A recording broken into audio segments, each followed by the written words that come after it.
soon as voters graduated. He beat Le Pen among voters with an undergraduate degree or higher. It's a similar trend for household incomes. Voters earning less than €2,000 a month were drawn to Le Pen, while those with incomes higher than $2,000 preferred Macron. Women were more likely to vote for Macron, and men for Le Pen. The youth vote has typically been won by the National Front, but while Le Pen had more success with voters under 24 than Macron, far-left candidate Jean-Luc Mélenchon surprisingly took the lead with 30% of the vote. Macron won over more voters aged 25 to 34, and older voters past the age of 60.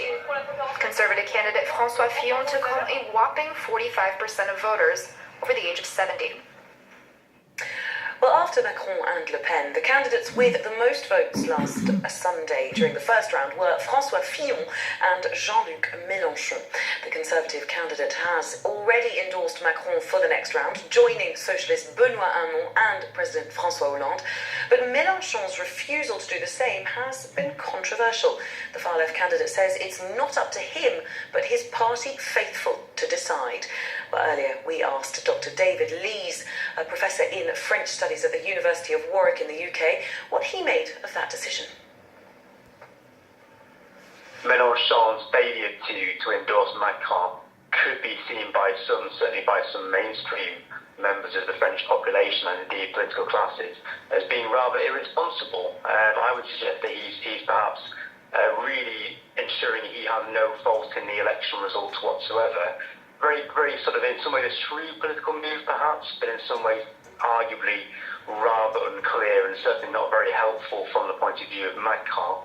I would say perhaps it clearly does leave the door open for some of his supporters to go and back the Front National and Le Pen in the second round, which for Le Pen is no bad thing.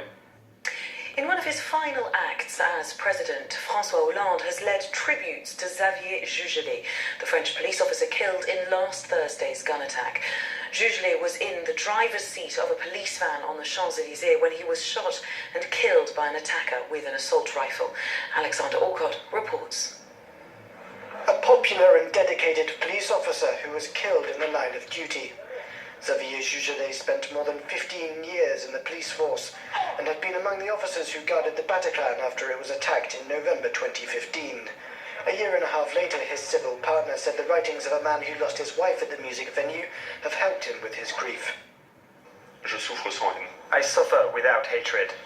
I borrow this expression from Antoine Léris.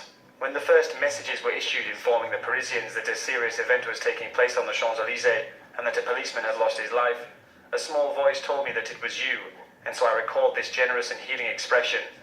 You will not have my hatred. Vous n'aurez pas ma haine. Among the mourners were the two remaining presidential hopefuls. A day before the ceremony, Marine Le Pen criticized Emmanuel Macron for not having a plan to keep French people safe from Islamic terrorism, while many opposition politicians have criticized her for seeking to take advantage of the attack. As the incumbent president offered his condolences to Xavier Jugelé's loved ones, he also had a message for the winners in the upcoming French elections. I asked them to give the sufficient funds to recruit the personnel necessary to protect their fellow citizens and to provide them with the means to act even more effectively.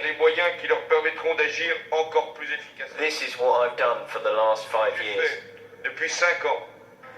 Two of Xavier Jugelé's colleagues and a female tourist from Germany were also wounded in the terror attack and are still receiving treatment in hospital.